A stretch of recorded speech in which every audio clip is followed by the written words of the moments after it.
안녕하세요, 라뮤나입니다. 2024년 10월 10일 노벨문학상이 발표되었습니다. 이해 최초로 우리나라에서 노벨문학상이 나왔으며 이 주인공은 바로 한강 작가님이 노벨문학상을 받았습니다. 이에 한강 작가님의 책들이 전부 베스트셀러를 기념하기도 하며 품절 현상까지 일어나고 있는 게 지금의 현 상황입니다.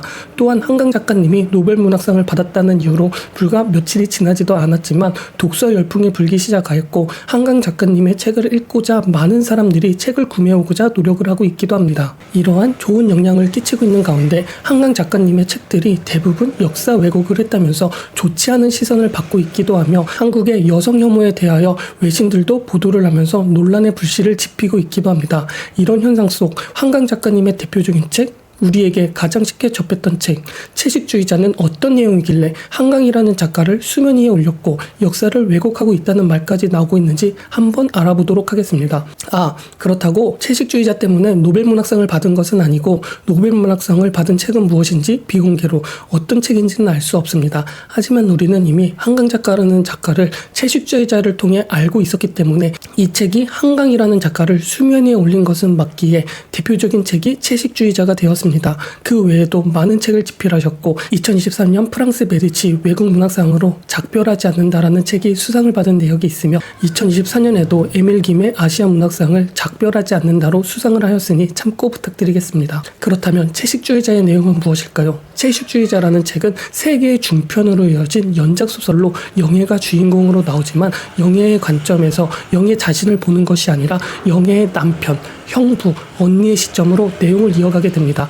즉, 채식주의자는 우리가 누군가를 안다고 해도 결국 누군가를 다 아는 것도 아니고, 만약 안다고 해도 오인이고 착각인 경우가 많이 존재하기도 합니다. 이처럼 영예의 내적 진실을 우리는 알지 못한 채 타인들에 의해서 왜곡이 될 수 있기도 하면서 제3자적 시점을 통하여 진실을 풀어가는 형식으로 서술이 되어 있습니다. 1부의 주제는 채식주의자입니다. 채식주의자에서는 영예의 남편의 시점으로 이야기가 전개되기 시작하며, 주인공 영예는 어느 날 어두운 세계 속에서 어떤 헛간 같은 것이 있는데, 그 헛간에 막 사람들이 입에 피를 묻히고 고기를 먹고 이런 장면들을 보게 되며, 육식이라는 것이 얼마나 폭력적이고 혐오스럽다는 것을 느끼게 되었고, 이러한 이상한 꿈을 꾸더니 육식을 거부하게 됩니다. 또한 영예의 어릴 때의 기억에서 개에게 폭력을 행사하는 아버지에 대한 기억과 우리나라의 그 시대의 가부장제라는 질서 속에서 그러한 폭력성을 보여주었던 것, 가족 안에서 벌어지고 있는 폭력과 깊은 관련이 있었던 것을 암시하는 등 뭔가를 잡아먹지 않고 공격하지 않으면서 살아남을 수 있는 가능성, 육식의 반대편에 있는 채식이 영예라는 인물의 투영이 되었으며, 영예는 채식을 하겠다고 선언을 하게 됩니다.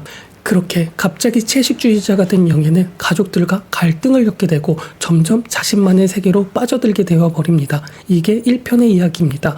2편의 주제는 몽고반점입니다. 몽고반점에서는 예술가인 영예의 형부의 시점으로 이야기가 시작이 됩니다. 형부는 형부의 아내로부터 영예에게 아직도 몽고반점이 조그맣게 남아있다는 이야기를 듣고 몽고반점에 꽂히기 시작하였고, 영예를 찾아가 나체에 꽃을 피우고 싶다고 부탁을 하면서 그 장면들을 촬영하고 짧은 작품으로 만들어내기도 합니다. 이러한 과정에서 예술가인 형부는 더 욕심이 나 남자 후배를 설득하여 그도 함께 나체의 몸의 그림을 그린 후 촬영을 시작하게 되죠. 이런 상황 속 형부는 더 열정을 얻었는지 영예와 후배에게 정사신을 요구하지만, 후배는 거절하면서 촬영장을 나가고 형부가 대신 촬영을 재개하며 둘은 정사신을 가지게 되었고, 다음날 알몸으로 자고 있던 그 둘을 영예의 언니, 형부의 아내가 이것을 보게 되기도 하죠. 3부의 주제는 나무불꽃입니다. 나무불꽃에서는 영예의 언니, 이내의 시점으로 이야기가 흘러가며, 영예는 남편과 이혼을 하고 정신병원으로 옮겨지게 됩니다.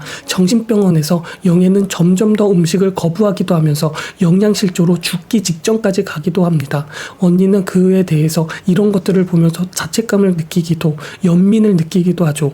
어린 시절 폭력적인 아버지 밑에서 정신적으로 많이 힘들어하면서 지냈다는 것을 언니 이내는 알고 있었고, 그것을 너무 모른 채 하면서 지냈기 때문이었죠. 또한 영예는 이내에게 내가 물구나무 서기를 하고 있는데 내 몸에 잎사귀가 자라고 내 손에 뿌리가 돋아서 땅속으로 파고들고 있다며 물을 맞아야 한다면서 음식은 필요 없고 물이 필요하다고 물을 요구하게 됩니다. 그러면서 나무가 되고 싶다고 말을 하기도 하죠.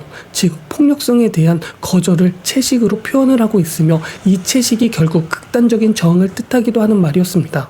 나무라는 것이 결국 채식, 뭔가를 잡아먹지 않아도 되며 피를 흘릴 필요도 없으며 생명을 죽이지도 않는 존재이기 때문에 나무가 되고 싶다 한다는 것이 결국 변하고 싶다. 이 세계의 폭력성에 물들고 싶지 않다. 다른 존재로 태어나고 싶다는 암묵적인 의미도 이 채식주의자는 담겨 있습니다. 이렇게 계속 영애는 음식을 거부하면서 의료도 거부하게 되고 결국 피를 토하고 큰 병원으로 긴급 후송을 되며 소설은 끝이 나게 됩니다. 마지막 3장에서 언니 이내는 동생 이내를 통하여 자기 자신을 돌아보면서 본인은 진정으로 사람답게 살고 있는지, 사람답게 살아본 적이 있는지, 그냥 살고 있는 것은 아닌지에 대해서 계속 생각을 하기도 합니다. 즉 채식주의자의 내용은 우리는 정신적인 삶 속에서 많은 폭력성이 존재하며 우리는 어떻게 폭력이라는 것을 거절하면서 살 수 있을까에 대한 반문을 계속적으로 하면서 폭력에 대한 집착이 묻어 있습니다. 또 한강 작가님의 책에 예술가가 많이 나오면서 즉 아름다움에 대한 질문도 계속적으로 나오면서 즉 폭력과 아름다움이 공존하는 세상에서 어떻게 살 수 있는지, 무엇을 권해야 하는지에 대해 계속 질문을 읽는 우리 독자에게 던져주고 있기도 합니다.